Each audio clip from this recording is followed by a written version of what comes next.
کیا حال ہے سب کا؟ السلام علیکم ورحمۃ اللہ وبرکاتہ.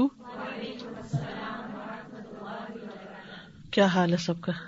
الحمدللہ. نحمده ونصلی علی رسولہ الکریم. اما بعد فاعوذ باللہ من الشیطان الرجیم. بسم اللہ الرحمن الرحیم.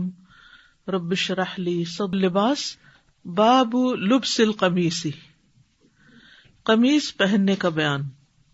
وقول اللہ تعالی حکایۃ عن یوسف، اللہ سبحانہ وتعالیٰ کا فرمان ہے یوسف علیہ السلام کے بارے میں ذکر کرتے ہوئے، اذهبوا بقمیصی ھذا فالقوہ علی وجہ ابی یأتی بصیرا، میری یہ قمیص لے جاؤ اور اسے میرے باپ کے چہرے پر ڈال دو، وہ بینا ہو جائے گا یعنی دیکھنے والا ہو جائے گا، اور اپنے گھر والوں کو سب کو میرے پاس لے آؤ. اعوذ باللہ من الشیطان الرجیم. اذهبوا بقمیصی ھذا فألقوه على وجه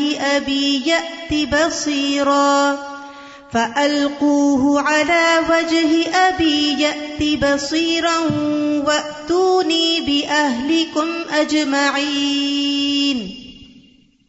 تو اس عنوان سے امام بخاری کی غرض یہ ہے کہ قمیص پہننا کوئی نئی چیز نہیں. عام طور پر عرب تہبند اور چادر پہنتے تھے، یعنی اوپر چادر لپیٹتے تھے، نیچے تہبند پہنتے تھے، لیکن قمیص بھی پہنی جاتی تھی، اور قرآن مجید میں قمیص کا ذکر ہے اور احادیث میں بھی قمیص کا ذکر ملتا ہے، یعنی مردوں کے لباس میں سے. عورتیں تو بہرحال قمیص ہی پہنتی تھیں.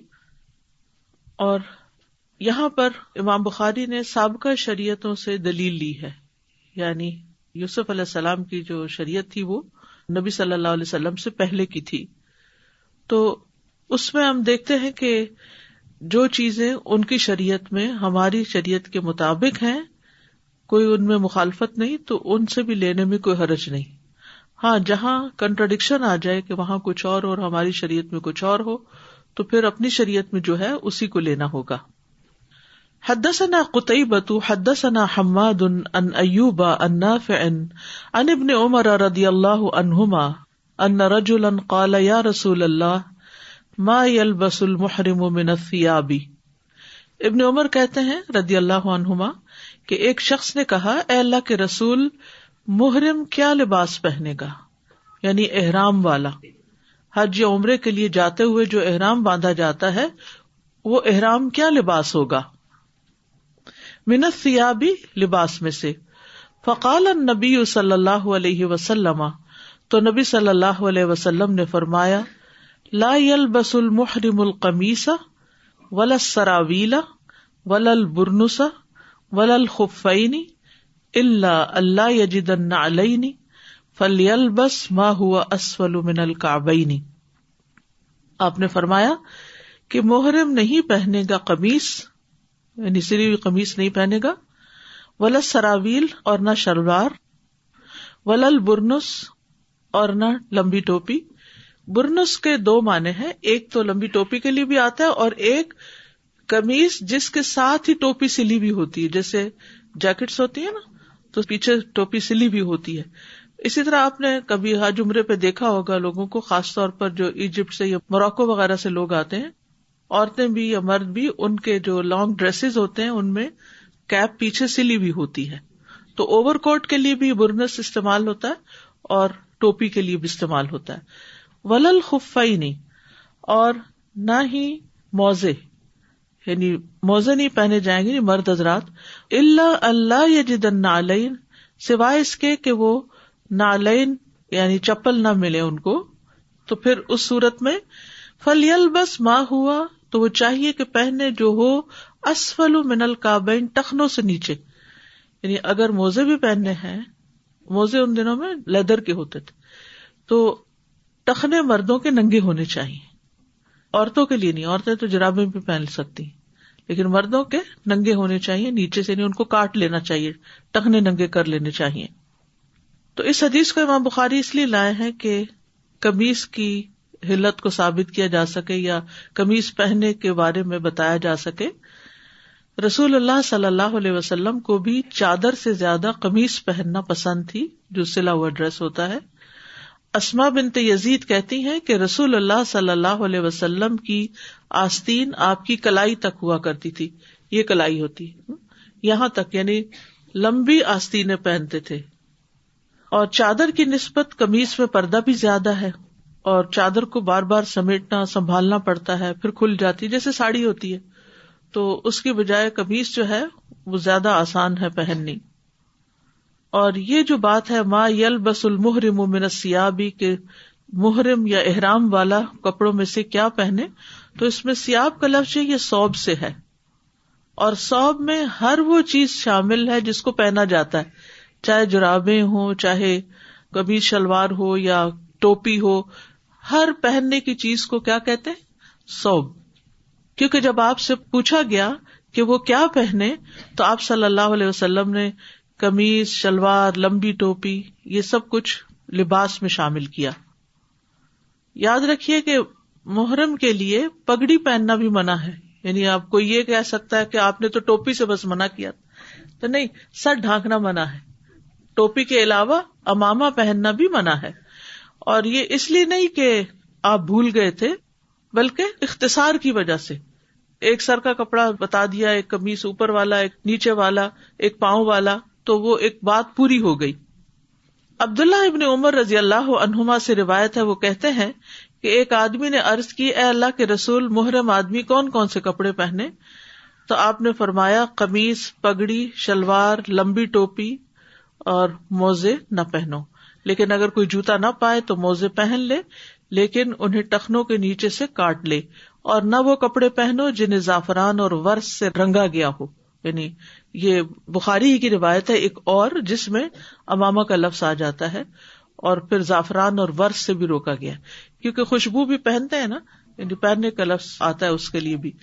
تو خوشبو میں سے بھی زعفران اور ورس یا کسی قسم کی بھی خوشبو نہیں ہونی چاہیے، یعنی چاہے کپڑوں کے رنگ میں جو خوشبو ہوتی ہے وہ بھی نہیں ہونی چاہیے. یعنی رنگین لباس نہ ہو مردوں کے لیے. یہ بیسیکلی مردوں کے لیے بات ہو رہی.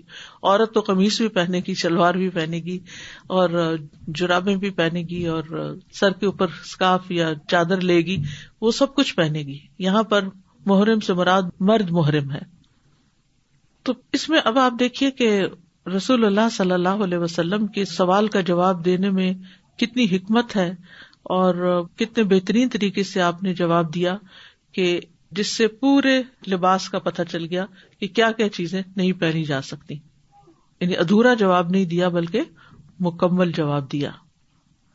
اور جو میں نے آپ کو بتائی بخاری کی دوسری روایت جس میں زعفران اور ورس کا ذکر ہے، تو یہ اس نے نہیں پوچھا تھا کہ خوشبو میں سے کیا لگائے گا یا کپڑے کا رنگ کیسا ہوگا، لیکن آپ نے اس کی بھی وضاحت فرما دی. تو جب آپ سے کوئی مسئلہ پوچھے تو چاہے پوچھنے والا اتنا ایکسپریسو نہ ہو یا پوری طرح اپنی بات واضح نہ کر سکتا ہو، تو جواب دینے والے کو سمجھنا چاہیے کہ یہ کیا چاہ رہا ہے، اس کے سوال کا مقصد کیا ہے. حدثنا عبداللہ ابن عثمان اخبرنا ابن عیینۃ عن عمرو سمع جابر بن عبداللہ رضی اللہ عنہما قال، جابر بن عبداللہ کہتے ہیں رضی اللہ عنہما، اتى النبی صلی اللہ علیہ وسلم عبداللہ بن ابی بعدما ادخل قبرہ. نبی صلی اللہ علیہ وسلم عبداللہ بن ابی کے پاس آئے جب اسے قبر میں داخل کر دیا گیا تھا. فامر بہ، آپ نے اس کے بارے میں حکم دیا. فاخرج، تو اس کو نکالا گیا. ووضع علی رکبتیہ، اور وہ آپ کے گھٹنوں پر رکھا گیا، یعنی اس کا سر آپ کی گود میں رکھا گیا. ونفث علیہ من ریقہ، تو آپ نے اپنے لعاب دہن اس پہ ڈالا. والبسہ قمیصہ، اور آپ نے اس کو اپنی قمیص بھی پہنائی تھی. فاللہ اعلم، بس اللہ زیادہ جانتا ہے. تو آپ صلی اللہ علیہ وسلم نے اپنی قمیص کیوں اس کو دی تھی؟ یعنی قبر سے نکال کے قمیص پہنائی تھی. قمیص پہلے دی گئی تھی جس کی وضاحت اگلی حدیث میں ہو جائے گی. تو اس کی بنیادی وجہ یہ تھی کہ آپ نے اس کے احسان کا بدلہ دیا تھا. جابر ہی کہتے ہیں کہ غزوہ بدر کے دن قیدیوں کو لایا گیا. ان میں عباس رضی اللہ عنہ بھی تھے جو آپ کے چچا تھے. ان کے جسم پر کوئی کپڑا نہیں تھا، تو نبی صلی اللہ علیہ وسلم نے ان کے لیے قمیص تلاش کی. تو کسی کی قمیص پوری نہیں آئی تو عبداللہ بن ابی کی قمیص ان کے بدن پہ پوری آ گئی لمبے قد کی وجہ سے. تو اس بنا پر نبی صلی اللہ علیہ وسلم نے جب وہ فوت ہوا تو اپنی قمیص دی تاکہ اس کا یعنی ایک طرح سے کفن پہنایا جائے. تو ابن عیینہ کہتے ہیں کہ یہ نبی صلی اللہ علیہ وسلم پر اس کا جو احسان تھا آپ نے چاہا کہ اس کا احسان اتار دیا جائے. حدثنا صدقۃ اخبرنا یحیی بن سعید عن عبید اللہ قال اخبرنی نافع عن عبد اللہ قال لما توفی عبد اللہ بن ابی. نافع عبداللہ سے روایت کرتے ہیں عبداللہ بن عمر سے کہ جب عبداللہ بن ابی کی وفات ہوئی جاءہ ابنہ الی رسول اللہ صلی اللہ علیہ وسلم، تو رسول اللہ صلی اللہ علیہ وسلم کے پاس عبداللہ بن ابی کا بیٹا آیا. فقال یا رسول اللہ، تو اس نے کہا اے اللہ کے رسول، آتنی قمیصک، مجھے اپنی قمیص دیجیے، اکفنہ فیہ، میں اپنے باپ کو اس میں کفن پہناؤں، وصلی علیہ، اور اس پر جنازہ بھی پڑھ دیجیے، واستغفر لہ، اور اس کے لیے بخشش مانگیے. فآتاہ قمیصہ، تو آپ صلی اللہ علیہ وسلم نے اپنی قمیص اس کو دے دی. وقال اذا فرغت منہ، اور کہا کہ جب تم مجھ سے فارغ ہو یعنی نہلانے اور کفن وغیرہ سے، فآذننا، تو ہمیں خبر دینا، ہم کو بتانا. فلما فرغ آذنہ، تو جب عبداللہ بن ابی کا بیٹا، ان کا نام بھی عبداللہ تھا اور سچے مخلص مومن تھے، تو جب عبداللہ اس سے فارغ ہوئے یعنی سارے کفن وغیرہ پہنانے سے، آذنہ بہ، تو آپ کو آ کے خبر دی، فجاء لیصلی علیہ، کہ آپ تشریف لائیں اور عبداللہ بن ابی پہ جنازہ پڑھائیں. فجذبہ عمر، تو حضرت عمر رضی اللہ عنہ نے آپ کو ادب سے کھینچا اپنی طرف، یعنی جیسے کوئی شخص آگے جا رہا ہو تو پیچھے سے ذرا اس کو بتانے کے لیے کہ آپ کہاں جا رہے ہیں. فقال الیس قد نہاک اللہ، عرض کیا کیا اللہ نے آپ کو اس سے روکا نہیں، ان تصلی علی المنافقین، کہ آپ منافقین پہ جنازہ پڑھیں، کیا اللہ نے آپ کو منافقین کا جنازہ پڑھنے سے روکا نہیں. فقال، تو اللہ تعالیٰ نے فرمایا، استغفر لہم او لا تستغفر لہم، آپ ان کے لیے بخشش مانگیے یا نہ مانگیے. ان تستغفر لہم 70 مرۃ، اگر آپ ان کے لیے 70 بار بھی بخشش کی دعا کریں گے، فلن یغفر اللہ لہم، تو اللہ ان کو ہرگز بھی بخشے گا نہیں. فنزلت، تو یہ آیت نازل ہوئی، ولا تصلی علی احد منہم مات ابدا، آپ ان پر جنازہ مت پڑھیں جو ان میں سے مر جائے کبھی بھی. ولا تقم علی قبرہ، اور نہ اس کی قبر پر کھڑے ہوں. فترک الصلاۃ علیہم، تو آپ نے منافقین پر جنازہ پڑھنا بند کر دیا. استغفر لهم او لا تستغفر لهم ان تستغفر لهم 70 مرة فلن يغفر الله لهم ذلك بأنهم كفروا بالله ورسوله والله لا يهدي القوم الفاسقين. ولا تصل على أحد منهم مات أبدا ولا تقم على قبره إنهم كفروا بالله ورسوله وماتوا وهم فاسقون. اس حدیث سے کئی باتیں پتہ چل رہی ہیں. سب سے پہلے تو قمیص پہننے کا جواز پتہ چل رہا ہے جس کا ذکر پچھلی احادیث میں آیا. دوسری بات یہ کہ نبی صلی اللہ علیہ وسلم نے عبداللہ بن ابی کو اپنی قمیص بھیجی، اور یہ آپ کی بہت بڑی گریٹنس تھی. اور اس سے بھی پتہ چلتا ہے کہ کس طرح آپ دوسروں کے احسان کا بدلہ دیا کرتے تھے. پھر اس سے یہ بھی پتہ چلتا ہے کہ آپ کے ساتھی جو تھے وہ بہت ہی مخلص تھے. یعنی حضرت عمر رضی اللہ عنہ نے نبی صلی اللہ علیہ وسلم سے محبت کے اظہار میں، یعنی محبت کا اظہار صرف چاپلوسی نہیں ہوتا، یہ صرف خوشامد نہیں ہوتا، یہ بھی پیار کا ہی ایک انداز ہوتا ہے کہ اگر کوئی ایسا کام کر رہا ہو جو اعلیٰ اور افضل درجے میں نہ ہو تو اس کو متوجہ کیا جائے. تو حضرت عمر نے آپ صلی اللہ علیہ وسلم کو مشورہ دیتے ہوئے یہ بات کہی تھی اور آپ کے لیے لازم نہیں کیا تھا. حضرت عمر رضی اللہ عنہ صرف اس موقع پر نہیں، بہت سے مواقع پر نبی صلی اللہ علیہ وسلم سے مختلف طرح کے سوال کرتے ہیں، آپ کو یاد دہانی کراتے ہیں. پھر آپ دیکھیے کہ جب حضرت عمر نے یہ بات کہی کہ ان کے لیے کیا قرآن میں یہ نہیں آیا کہ آپ 70 بار استغفار کریں تب بھی اللہ نہیں بخشے گا، تو آپ نے فرمایا کہ میں 70 بار سے زیادہ کر دوں گا. اس سے آپ اندازہ لگا سکتے ہیں کہ آپ کے دل میں اپنے دشمنوں اور چھپے دشمنوں کے لیے بھی کس قدر خیرخواہی اور ہمدردی تھی. اسی کو کہتے ہیں وما ارسلناک الا رحمۃ للعالمین، کہ آپ سارے جہان والوں کے لیے رحمت بنا کر بھیجے گئے ہیں. آپ اس لیے نہیں آئے تھے کہ لوگ جہنم میں جائیں، آپ کی حد الوسع کوشش ہوتی تھی کہ لوگ اس سے بچ جائیں. اگر کوئی ساری زندگی بھی آپ کے ساتھ زیادتی کرتا رہا تو اس موقع پر بھی آپ نے اس کے ساتھ احسان ہی کا برتاؤ کیا، آخر دم تک احسان کا برتاؤ لوگوں کے ساتھ کیا. اس سے پتہ چلتا ہے کہ آپ اپنے دل میں کسی کے خلاف کوئی بات نہیں رکھتے تھے. ہمارے ساتھ کوئی چھوٹی سی بھی اونچ نیچ ہو جائے کسی کی طرف سے تو ہم اس کو بھول کے نہیں دیتے، اور جب بھولتے نہیں تو اپنا ہی نقصان کرتے ہیں. دنیا میں نمبر 1 جو کلر ہوتا ہے انسان کے لیے، جو اندر سے انسان کو کل کرتا ہے، وہ انسان کا معاف نہ کرنا اور اپنی ریگریٹس ہوتی ہیں پھر اس معاف نہ کرنے پر، کہ انسان اپنے اندر ہی ایک ندامت اور اپنے آپ کو ہی کھاتا رہتا ہے. اور ایک ہوتا ہے نا باہر سے کوئی کل کرے آپ کو آ کے، اور ایک یہ کہ آپ کے اپنے اندر سے کچھ چیزیں آپ کو ڈسٹرب رکھیں، بے چین رکھیں، جو آپ کو کل کرتی رہیں، اندر سے مارتی رہیں. اور ان میں سے ایک یہ ہے کہ انسان کسی کو جب معاف نہیں کر سکتا یا پھر جب معاف نہیں کرتا تو اس کا جو برا نتیجہ دیکھتا ہے، اس نتیجے میں پھر وہ جو ریگریٹس ہوتی ہیں کہ میں نے فلاں موقع پر کسی کے ساتھ یہ زیادتی کیوں کی، میں اس کو معاف ہی کر دیتا کہ اللہ تعالیٰ مجھے معاف کر دیتا. تو اکثر لوگوں کا یہ جملہ ہوتا ہے کہ میں تو اس بات کو بھول ہی نہیں سکتی، میں اس بات کو نہیں چھوڑ سکتی. یہ کسی اور کے لیے نہیں، اپنے لیے نقصان دہ ہوا کرتا ہے. تو بہرحال نبی صلی اللہ علیہ وسلم کا دل اتنا بڑا تھا کہ آپ نے پھر بھی جنازہ پڑھ دیا. اس کے بعد یہ دوسری آیت 84 سورۃ التوبہ کی نازل ہوئی کہ اب آپ کسی کا جنازہ بھی نہیں پڑھیں گے. ایک اس میں اور پہلو بھی ہے کہ عبداللہ بن ابی کا بیٹا عبداللہ جو تھا وہ مخلص مسلمان تھا، تو اس کی دلجوئی کے لیے آپ صلی اللہ علیہ وسلم نے یہ سب کیا تھا کہ آپ نے اس کی بات رد نہیں کی، کیونکہ آپ کبھی کسی کو نہ نہیں کہتے تھے.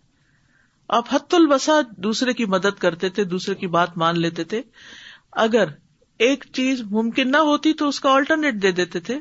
مثلاً کوئی قرض لینے آیا ہے، اپنے پاس پیسے نہیں تو کسی سے خود قرض لے کے اس کو دے دیا کرتے تھے. یعنی جو کام خود نہیں بھی کر سکتے تھے سفارش کر دیا کرتے تھے، کسی اور کو کرنے کے لیے کہہ دیا کرتے تھے. اس کو کہتے ہیں انک لعلی خلق عظیم، کہ آپ اخلاق کی بلندیوں پر فائز ہیں، کہ جس میں انسان انسانوں کے ساتھ کس طرح دلجوئی کا معاملہ کرتا ہے. یہ ہوتا ہے اخلاق. اخلاق صرف وقتی طور پر کسی کی چاپلوسی کر دینا، کسی کی کچھ آمد کر دینا نہیں ہوتا، بلکہ دل کے ساتھ دوسرے کی ہمدردی اور خیرخواہی اور اس کے دکھ اور درد اور تکلیف کا احساس کرنا ہوتا ہے. تو بہرحال آپ صلی اللہ علیہ وسلم نے عبداللہ بن ابی کے نفاق کے باوجود اس کی نماز جنازہ پڑھا دی. اور پھر اس کے بعد یہ ہے کہ فتح مکہ کے بعد اجازت ختم ہو گئی کہ منافقین کا جنازہ اب نہیں پڑھا جائے گا، بلکہ یہ حکم نازل ہوا کہ وغلظ علیہم، ان پر سختی کیجیے، جیسے سورۃ التحریم میں آتا ہے. جی Ustaza, this point that you mentioned, that Rasulullah sallallahu alaihi wasallam, he gave due consideration to the son of Abdullah ibn Ubay. You know, sometimes the mistake we make is because of the wrongdoing of an individual, we blame the entire, not only family, but race or even nation. And that's such a big mistake. I mean, deen is not spread this way. And deen is all about well-wishing. Ad-deenu nasiha. So what kind of thoughts do we entertain about people when we see an individual from a group making a mistake? Do we blame the entire nation? Or even sometimes, you know, it can happen for classmates as well. Like, you know, a certain class, maybe one student from a certain class is doing something. And so we blame the entire class. You know, so these ways are not appropriate. It doesn't show vastness of heart. Pass teachers کو میں نے دیکھا ہے کہ زندگی میں بہت پڑھنے پڑھانے سے تعلق رہا ہے اور آس پاس بھی دیکھتی نہیں. اگر کلاس کے ایک اسٹوڈنٹ نے مسٹیک کی ہے تو اس کی غلطی کا لیکچر پوری کلاس کو ملتا رہا اور سب کا وقت ضائع کیا ٹیچر نے. تو اس میں مجھے ہمیشہ حیرت ہوتی ہے کہ اگر کسی ایک انڈیویجول نے کوئی غلط کام کیا ہے، آپ کو سمجھانا ہے، آپ اس کو پکڑ کے ایک طرف لے جائیں اور اس کو پیار سے سمجھا دیں بھائی یہ کرنا یہ نہ کرنا. یہ تو نہیں کہ سب لوگ جو اپنا وقت لگا کے، انرجی لگا کے، مال لگا کے یہاں آپ کے پاس آ کے بیٹھے ہیں، ایک کی سزا سب کو آپ دیں. تو اس میں بھی استاد کو اپنے ٹیمپرامنٹ پہ کنٹرول رکھنا چاہیے، نہ کہ کسی ایک کی غلطی کی وجہ سے موڈ آف کر لے اور پھر جو اس کا فریضہ ہے جو کچھ دینے کا وہ نہ دے. پھر اسی طرح یہ ہوتا ہے کہ کسی خاندان میں کوئی بچہ شادی کرتا ہے، مثلا 2 بہنوں کے بچوں کی آپس میں شادی ہوئی، اب قصور ایک بچے کا ہے یا دونوں کا ہے، ان کی آپس میں نہیں بنی، نتیجہ کیا ہے؟ وہ اوپر سے بہنیں بھی بولنا بند ہو گئی اور ان کے بچے بھی، اور وہ خاندان 2 حصوں میں بٹ گیا اور ساری رشتہ داریاں بھی کٹ گئی اور خاندانی تعلقات بھی ختم ہو گئے. تو یہ بہت ہی اہم پوائنٹ ہے کہ کسی ایک انڈیویجول کی غلطی کی وجہ سے پورے خاندان کو بلیم نہیں کرنا چاہیے. اور بعض اوقات لڑکیوں کو اس بات کے تانے ملتے ہیں، نہیں اگر وہ سگڑ نہیں ہے یا کچھ تو ماں اور نانی اور دادی اور سب خاندان کو بیچ میں رگیت دیا جاتا ہے کہ وہ سب بھی ایسے ہی ہوں گے. تو ان چیزوں سے پرہیز کرنے کی ضرورت ہے، انصاف کے ساتھ معاملہ کرنے کی، کہ جس کی غلطی ہے بس اسی تک رکھے، اس کا اثر آگے نہ جانے دیں. Ustad, it reminds me of the hadith that a man was promised paradise, that he would enter Jannah just because every night before sleeping he would cleanse his heart and forgive everybody. It is so important for us to remember the same, to cleanse our heart no matter what, because it's an opportunity to enter Jannah. Why not? اگر کسی کو معاف کر کے جنت مل سکتی ہے تو اس سے زیادہ نفع کا سودا کیا ہو سکتا ہے؟ باب جیب القمیص من عند الصدر وغیرہ. قمیص کا گریبان، جیب نہیں ہے اردو والی، جیب کہتے ہیں گریبان کو، یہ جو اندر کا کٹ ہوتا ہے نا بیچ میں سے، یعنی ایک تو ہوتا ہے نا گلا ہوتا ہے اور گلے کے بعد پھر یہ پٹی سی لگی ہوئی ہوتی ہے، یعنی چاک. ایک تو ہوتا ہے نا قمیص کے پیچھے سے چاک یا سائڈ سے چاک، تو ایک سامنے سے بھی ہوتا ہے. تو گریبان اس کا ذکر یہاں کیا جا رہا ہے. من عند الصدر، سینے کے پاس، وغیرہ، کیونکہ بعض لوگوں کا آپ نے دیکھا ہوگا سائڈ پر بھی ہوتا ہے، وہ کچھ لوگوں کا درمیان میں ہوتا ہے اور کچھ کا سائڈ پر ہوتا ہے. یعنی کیا اس طرح کے ڈیزائن بنائے جا سکتے ہیں؟ کیا یہ نکالنا درست ہے؟ حدثنا عبداللہ بن محمد حدثنا ابو عامر حدثنا ابراہیم بن نافع عن الحسن عن طاؤوس عن ابی ہریرہ قال، ابو ہریرہ کہتے ہیں ضرب رسول اللہ صلی اللہ علیہ وسلم مثل البخیل والمتصدق. بیان کی رسول اللہ صلی اللہ علیہ وسلم نے مثال بخیل کی اور صدقہ کرنے والے کی. کمثل رجلین، 2 لوگوں کی طرح، علیہما جبتان من حدید، جن پر لوہے کے 2 جبے ہیں، قد استرت ایدیہما الی ثدیہما و تراقیہما، کہ ان دونوں کے جو ہاتھ تھے وہ ان کی چیسٹ اور ان کی ہنسلیوں کی طرف باندھ دیے گئے یا مجبور کر دیے گئے، یعنی اس طرح پھنسے ہوئے ہیں اوپر کی طرف. ترقوہ یہ اس ہڈی کو کہتے ہیں جو اوپر کالر بون جو ہے، اور صدی سینے کو یہاں چیسٹ کے لیے استعمال ہوتا. تو ہاتھ جو ہے وہ اوپر کی طرف ہے، ٹھیک ہے، اوپر اٹکے ہوئے. فجعل المتصدق كلما تصدق بصدقة انبسطت عنه، تو جب بھی صدقہ کرنے والا صدقہ کرتا ہے تو وہ اس سے کھل جاتے ہیں، یعنی وہ جو پھنسے ہوئے ہیں اوپر اٹکے ہوئے ہیں وہ ڈھیلے ہونا شروع ہو جاتے ہیں. حتی تغشا اناملہ، یہاں تک کہ وہ اس کی انگلیوں کو ڈھانپ لیتے ہیں، یعنی وہ چین کھلتی جاتی ہے. لوہے کا لباس وہی ہوتا ہے نا جو پہنتے ہیں زرہ بختر وغیرہ، سپاہی وغیرہ پہنتے ہیں، آرمرز جو ہوتے ہیں، تو وہ اس کی کڑیاں کھلتی جاتی یعنی اتنی لمبی ہوتی ہے کہ وہ ہاتھ سے بھی آگے آ جاتی ہے کھل کے. وطاف ہوا اثرہ، اور وہ اس کے نشان کو مٹا دیتا ہے. یعنی جو صدقہ کرنے والا ہے جب وہ صدقہ کرتا ہے، خیرات کرتا ہے، تو وہ کرتا ڈھیلا ہو جاتا ہے یہاں تک کہ انگلیوں کے پوروں تک پہنچ جاتا ہے، اور اتنا نیچے ہو جاتا ہے کہ جب وہ چلتا ہے تو اس کے پیچھے سے نشان مٹ جاتے ہیں پاؤں کے. ٹھیک ہے، یعنی 2 چیزیں ہوتی، ہاتھوں سے بھی لمبا ہو جاتا ہے اور پاؤں سے بھی لمبا ہو جاتا ہے اور نشان مٹ جاتے ہیں.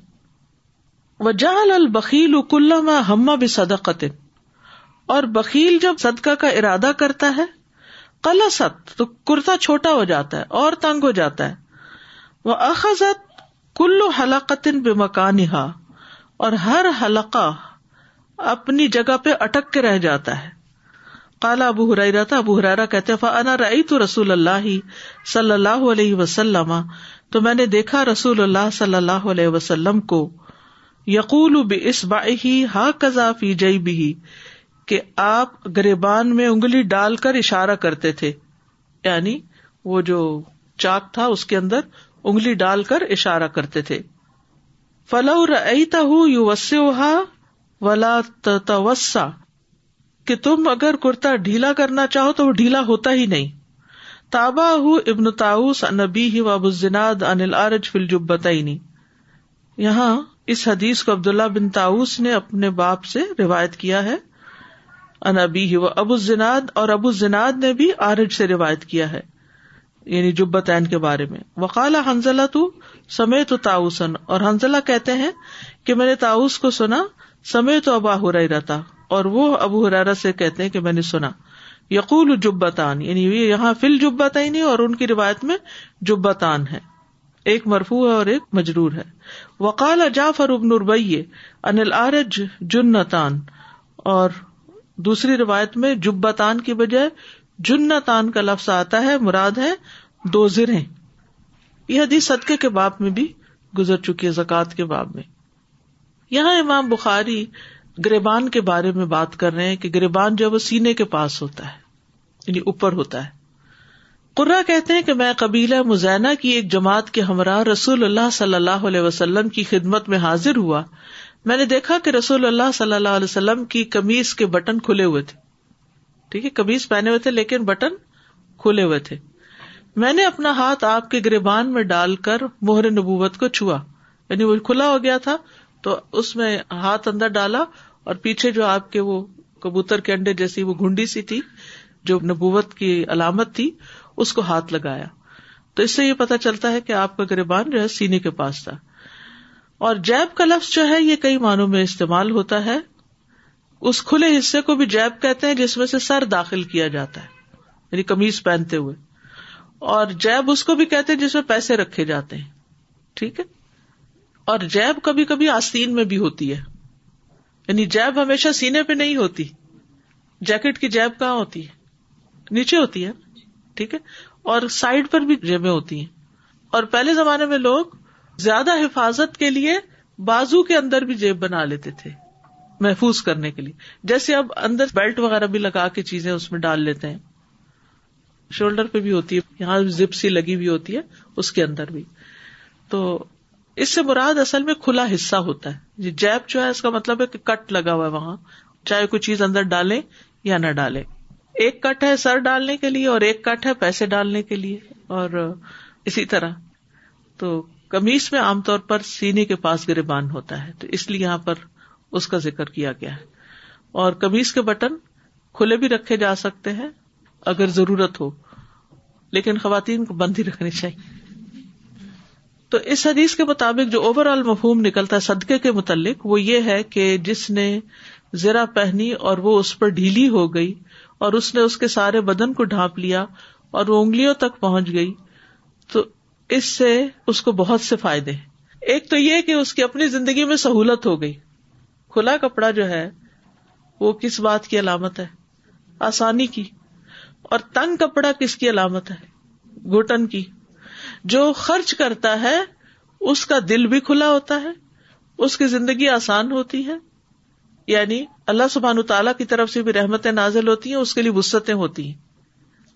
حتیٰ کہ اس کے پاؤں کے نیچے سے جو آثار مٹ جاتے ہیں، تو اس کا مطلب ہے جیسے اس کے گناہ وغیرہ بھی مٹ جاتے ہیں، یا اس سے اگر کوئی غلطی ہو جائے، زیادتی ہو جائے تو وہ بھی معاف کر دیتے ہیں لوگ کہ نہیں یہ بہت اچھا انسان ہے، بہت سخی ہے، بڑے دل کا ہے، کھلانے والا ہے، دینے والا ہے، اگر اس سے یہ چھوٹی سی بات ہوگی تو کیا ہوا، وہ اس کو مائنڈ نہیں کرتے. پھر یہ یاد رکھیے جو انسان دوسروں کو نفع پہنچاتا ہے نا اس کی غلطیوں کو معاف کر دیا جاتا ہے، اور جو کسی کو نفع نہیں پہنچاتا، جو کسی کو فائدہ نہیں دیتا، اس کی حسنات کو بھی شک کی نظر سے دیکھا جاتا ہے کہ یہ بھی شاید اس نے کسی اپنے مطلب مقصد کے لیے ہی کوئی بھلائی کی. یعنی ایک شخص جو عام طور پر مسکراتا رہتا ہے اس کی مسکراہٹ سب کو اچھی لگتی ہے، اور ایک وہ شخص جو کبھی کبھار مسکراتا ہے تو پھر کیا ہوتا ہے پھر کہتے ہیں آج خیر ہے، آج لگتا ہے کہ کوئی مطلب ہے، اس لیے موڈ بہت اچھا ہے. تو یہ جو آثار مٹ جاتے ہیں نا پیچھے سے، مطلب یہ کہ اس کی خطائیں بھی مٹ جاتی ہیں. اور روزمرہ زندگی میں لوگوں سے معاملہ کرتے ہوئے آپ سمجھ سکتے ہیں کہ کس کس کو آپ معاف کر دیتے اور کس کی بات آپ کے لیے معاف کرنی مشکل ہوتی ہے. جس کی طرف سے آپ کو خیر پہنچتی ہے اس کی خطا بھی آپ کو بہت بڑی نہیں لگتی, اس کو بھی آپ کوئی نہ کوئی رنگ دے دیتے ہیں.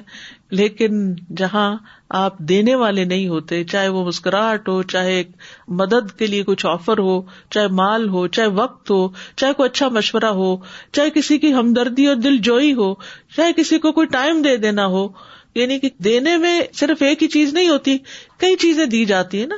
یعنی انسان اپنے ذات کے خول سے باہر نکل کے دوسروں کے لیے بھی کچھ کرے. تو جو دینے والے ہوتے ہیں ان کی زندگیوں میں آسانیاں آ جاتی ہیں, اور جو دینے والے نہیں ہوتے ان کا سینے سے وہ گریبان اور وہ قمیص اتنا تنگ ہو جاتا ہے کہ سب سے پہلے ان کا اپنا ہی دل گھٹتا ہے. جب قمیص تنگ ہوتا ہے تو جسم میں بھی تنگی آتی ہے, اور اس تنگی سے پھر انسان کے اندر ایک بیزاری کی کیفیت آتی ہے اور ایک جکڑاؤ کی سی کیفیت آتی ہے. تو سینے کی گھٹن کا علاج صدقے میں بھی ہے, ٹھیک ہے, یعنی دینے میں, کچھ خدمت کرنے میں, کام کرنے میں. بہت سے لوگ پریشان رہتے ہیں, کیا کریں کیا نہ کریں, دل نہیں لگتا, ڈپریشن ہے, یہ ہے وہ ہے. دوسروں کی خدمت میں لگ جائیں, دوسروں کے کام آئیں. اسپتالوں میں جا کے دیکھیں لوگ کس حال میں, قبرستان کا ذرا چکر لگائیں, کسی بیوہ اور کسی بوڑھے کو جا کے دیکھیں, کسی بیمار کو دیکھیں جا کے. پھر آپ دیکھیں کہ آپ کا دل نرم ہوتا ہے یا نہیں, آپ کا دل کھلتا ہے یا نہیں. کیونکہ جب ہم خود غرض ہو جاتے ہیں نا, اپنی مرضی سے جینا چاہتے ہیں, تو یہ دنیا اپنی مرضی سے جینے کے لیے نہیں ہے. یہ اول اللہ کی اطاعت میں جینے کے لیے ہے, اور اس کے بعد یہ کہ یہ بندوں کی خدمت کے لیے. اور بحیثیت امت, کنتم خیر امت اخرجت للناس, تمہیں لوگوں کے لیے پیدا کیا گیا, ان کی بھلائی کے کام کرنے کے لیے بنایا گیا ہے. تو اس لیے ہمیں اپنی سوچ کا رخ بدلنا ہوگا, اپنی ذات پہ فوکس. میرے ساتھ یہ ہو گیا, مجھے یہ مسئلہ ہو گیا, فلاں نے میرے ساتھ یہ کر دیا, میں بڑی مظلوم ہوں, میں بڑی دکھی ہوں, میں بڑی غمگین ہوں, میں یہ اس سے ہٹے. اس سے جب آپ نظر ہٹائیں گے, دوسروں پہ نظر ڈالیں گے, تو آپ کو اپنا آپ بھول جائے گا, پھر وہ اپنے غم بہت چھوٹے لگیں گے. اور اگر آپ اس طرح نہیں کریں گے تو پھر سوائے جلنے کوڑنے کے زندگی مر مر کے ہی گزرے گی. I remember many years ago I attended a workshop by Sheikh Muhammad al-Sharif, and he asked a question that who is a clean freak, meaning someone who just wants everything to be perfectly clean in their house. I raised my hand, and he said something like that, then you are the most miserable person. And it hit me that this is so true, that when we become overly obsessed with the perfection and cleanliness of our houses, really our life is miserable. Because, for example, you clean the house and you get thirsty, you'll go drink water. What will you do with that glass? And if you complain about, oh, now I have to clean that, then your life is in so much difficulty. So, we have to shift our focus away from ourselves only. Because when our focus is only ourselves, then there can never be a point in life where we can say that, yes, now things are perfect. Because they will never be perfect. السلام علیکم سازا. کبھی ایسا بھی ہوتا ہے کہ جیسے آپ بہت نیکی کے کام بھی کر رہے ہوتے ہیں, پڑھ بھی رہے ہوتے ہیں, سب کچھ کر رہے ہوتے ہیں, لیکن پھر بھی آپ ایک اندر سے ایمپٹینس فیل کرتے ہیں. تو میں نے یہ چیز نوٹ کی ہے کہ اگر آپ لوگوں کو ہیلپ آؤٹ کرتے ہیں, لوگوں کے لیے سوچتے ہیں, نہ کہ اپنے لیے سوچتے ہیں, یو فیل سو سیٹسفائڈ. آپ کو ایسا سکون ملتا ہے جو آپ وہ چیزیں کرنے کے بعد بھی آپ کو نہیں مل سکتا. جیسے کہ الدین و نصیحہ, دین خیر خواہی کا انعام ہے, دوسروں کو ہیلپ کرنے کا.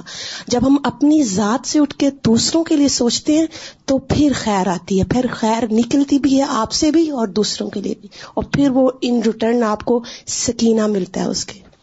اور ویسے بھی آپ دیکھیں نا کہ وہ حدیث میں بھی آتا ہے نا, جب تک ایک شخص اپنے مسلمان بھائی کی مدد میں ہوتا ہے, اللہ اس کی مدد میں ہوتا ہے. اللہ کی مدد آپ کو آتی ہے جب تک آپ دوسروں کی مدد کر رہے ہوتے ہیں.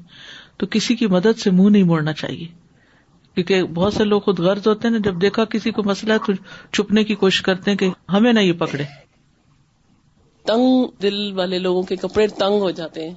یعنی یہ تشبیہ دی گئی کہ جس طرح تنگ کپڑے میں دل گھبراتا ہے تو ان کا دل بھی اندر سے تنگ ہوتا ہے. Ustaz, I wanted to share an experience that I had recently. So I was watching a journalist interview one of the women who her husband and her son had been killed in the recent New Zealand shootings, and she was talking about wanting good for the person who had had murdered her family. And she was at peace to the point that the journalist was getting tears in her eyes when her family had passed away. And not too long ago, I had seen another young man pass away, and his family was all around him, and they were wailing and screaming and crying to the point that they were yelling at, why did he leave, and why were, getting very upset. And it was causing so much harm to themselves that the comparison was shocking to me, that on one hand this woman wanted good for someone else and khair, and on the other hand the loss, as much as it was there, was so much more difficult on them. بالکل instant reward آپ کو ملتا ہے جب آپ دوسروں کے لیے خیر سوچتے ہیں. ابھی لباس کے بارے میں باتیں ہو رہی تھی، تو اللہ کا حکم ہے کہ جب ہم عمرے کے لیے جاتے ہیں تو مرد سلاوار کپڑا نہیں پہنے.